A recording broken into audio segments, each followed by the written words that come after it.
everybody, today's full tutorial is on another resin marble piece. This one is using pink, white, and gold leaf, and I'm super excited to share everything with you.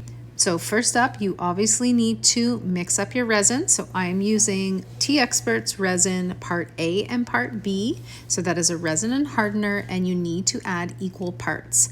Then you're going to mix up your resin until everything is thoroughly mixed, scraping the sides, and then you can let it sit for a couple of minutes. The reason why I like it to sit for a little bit is just to make the bubbles rise up to the top. Also, a little tip here, you need to scrape the side of your silicone sticks or popsicle sticks or whatever you're using, and then scrape that resin back into the cup and stir it around again. This ensures that all your resin is mixed up equally.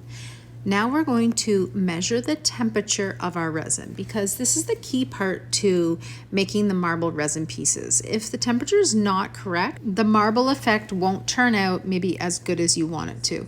So after you've mixed up the resin, it's probably going to be about 80, 82 degrees.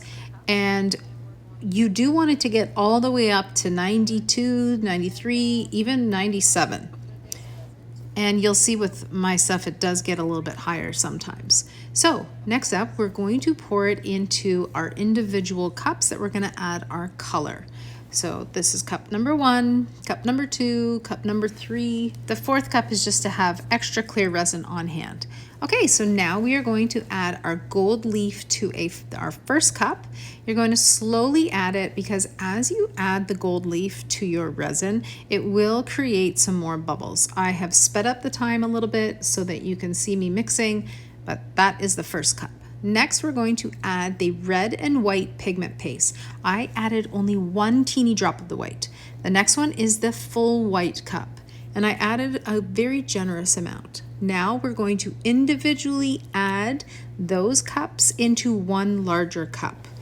But first, we did wait for the temperature to get up to about 96 degrees. Now we're going to take the cup that had all the resin inside, and we're going to slowly pour it into our mold.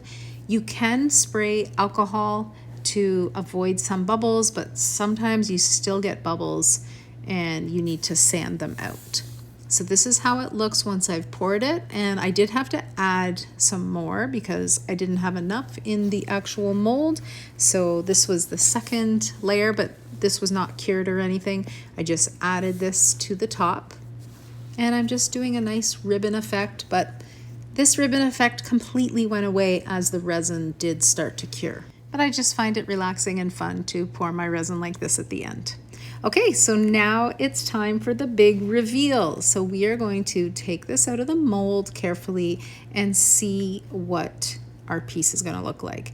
The thing is with resin is you really have no idea. Okay, not bad, not bad.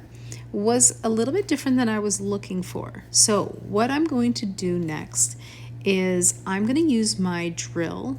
This is a cordless drill that has a whole bunch of different attachments that you can use, and I'm going to show you a little something on how we can kind of recreate this piece to make it look more like a geode piece. So we're gonna add the drill bit. It's got like a little round head, and we're gonna add this in. You just need to screw it into place and turn it so it locks into place. And then we are going to turn it on. And what I'm going to do is carve out sections of my resin piece that I want to add the gold leaf.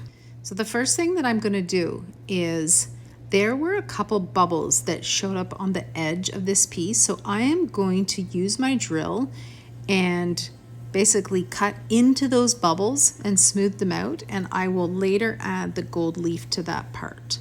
I'm also going to go along the veining of the piece with my drill so that I can carve out the different sections where I can then later add the gold leaf.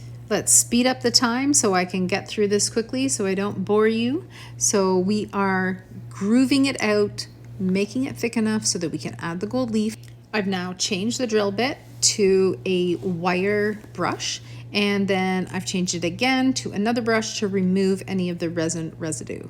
So here we are now adding the gold leaf into the crevices of the piece, and I am loving how this is turning out. I also decided to add some alcohol ink to cover it completely, and here is the final result. I did add a top layer of resin to seal everything in, and it is glossy, shiny, and just perfect. I hope my daughter loves it.